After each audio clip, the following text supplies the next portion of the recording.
My name is Sarah, and this is my story. Some people may judge me, and some may feel sorry for me, but I want to be honest. I fell in love with a man who was never truly mine. It all started on a rainy evening at a coffee shop.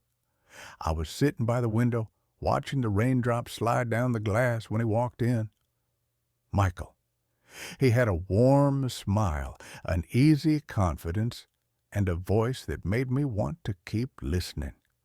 We met again and again, always by chance, or so it seemed. Conversations flowed effortlessly, and soon I found myself looking forward to seeing him. He made me laugh. He made me feel seen. And before I knew it, I had fallen for him.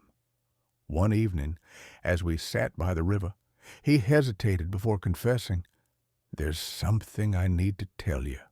I'm married." My heart dropped. I should have walked away then, but I didn't. I was already too deep in love. Michael told me that his marriage had been over for years, that he stayed for his children, for stability. He made me believe that I was different, that I was his escape from a life he no longer wanted. "Give me time," he said, and I did. Days turned into months.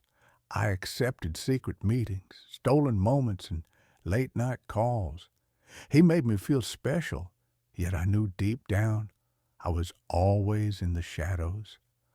I told myself that love required patience, that one day he would choose me. There were nights I cried myself to sleep, wondering why I wasn't enough to be his only choice.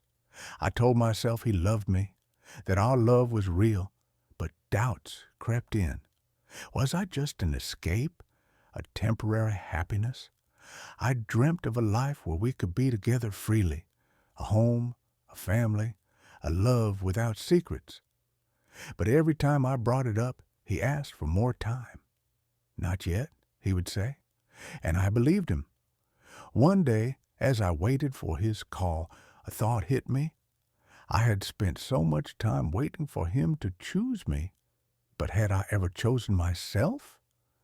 I had put my happiness in his hands, hoping for a future that might never come. I met him at the same coffee shop where we first talked. My hands trembled, but my voice was steady. "I can't do this anymore, Michael. I need more than stolen moments. I need a real love." He looked at me with sadness, but said nothing. That was my answer. Walking away was the hardest thing I had ever done. For days I felt empty, lost. But slowly I learned to breathe again.